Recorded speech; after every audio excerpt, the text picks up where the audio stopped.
बात कर लेते हैं जितिन प्रसाद के बीजेपी में शामिल होने पर पूर्व केंद्रीय मंत्री और कांग्रेस नेता कपिल सिब्बल की। कपिल सिब्बल ने उन पर निशाना साधा है। कपिल सिब्बल ने कहा है कि जितिन प्रसाद ने जो किया उससे सिद्धांतों की राजनीति पर लोगों का भरोसा उठ जाएगा। सिब्बल ने यह भी कहा कि नई प्रकार की पॉलिटिक्स शुरू हुई है। सिब्बल ने यह भी कहा कि अगर कांग्रेस ने उन्हें पार्टी छोड़ने के लिए कहा तो भी वे पार्टी तो छोड़ देंगे, लेकिन बीजेपी में कभी शामिल नहीं होंगे। ज्योतिरादित्य सिंधिया के बाद जितिन प्रसाद ने अब कांग्रेस पार्टी का दामन छोड़ करके बीजेपी का हाथ थाम लिया। हमारे साथ इस पर बात करने के लिए वरिष्ठ नेता कपिल सिब्बल साहब हैं, जिन्होंने ट्वीट करके भी इस पर अपनी राय दी है। सिब्बल साहब बहुत बहुत शुक्रिया। नमस्कार सर, आप कहते हैं कि जितिन प्रसाद बीजेपी को प्रसाद मिलेगा क्या? In such deals if ideology doesn't matter, change over is easy, ये क्या आरोप लगा? देखिए, हमें आरोप नहीं लग रहा। देखिए, पिछले कई सालों से ये हो रहा है कि लोग पार्टी छोड़ के दूसरी पार्टी जा रहे हैं, और आपको याद होगा कि इसकी शुरुआत सबसे पहले हरियाणा में हुई थी। हम इसको कहते थे आया राम गया राम पॉलिटिक्स। तो अब एक नई किस्म की पॉलिटिक्स शुरू हो गई है, जिसका हम कह सकते हैं प्रसादाराम पॉलिटिक्स के आइडियोलॉजी का कोई ताल्लुक नहीं।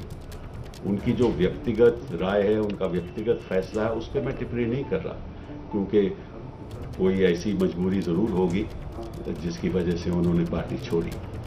लेकिन जो भी एक पब्लिक फिगर होता है, जो राजनीति में होता है, अगर वो ऐसा फैसला लेता है और जो नीति हीन हो, तो फिर आने वाले वर्षों में ये सवाल उठेगा कि आपने जिस पार्टी के खिलाफ आपने 30 साल लड़ाई लड़ी,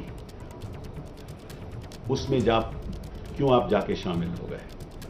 जिन इश्यूज को आप रेज कर रहे थे पार्टी के अंदर चेंजेस के लिए, क्या आप अभी भी चाहते हैं कि उन चीजों को एड्रेस हो तो पार्टी में कम से कम चीजें बेहतर हो? बिल्कुल, हम तो करेंगे, करते रहेंगे। देखिए, हमारी लड़ाई, देखिए, मैं अपनी बात कह सकता हूं कि मैं, हो सकता है कि ये लोग मुझे कहें कि साहब आपकी पार्टी में जरूरत नहीं है, हो सकता है, मैं ये नहीं कहता, तो मैं पार्टी छोड़ दूंगा, लेकिन मैं बीजेपी के साथ कभी नहीं जाऊंगा। ये तो बहुत बड़ी बात कह रहे हैं आप सर। क्या इस तरह का? मैं बीजेपी के साथ कभी नहीं जाऊंगा। वो समझौता मैं कर ही नहीं सकता, क्योंकि मैं राजनीति में इसलिए नहीं आया था कि मुझे कोई पद मिले, या पार्टी मुझे पद दे, या सरकार मुझे कोई पद दे, इसलिए मैं नहीं आया था। मेरी वकालत अच्छी चल रही है, आज भी अच्छी चल रही है, मुझे कोई जरूरत नहीं है, लेकिन मुझे इस बात का दुख है।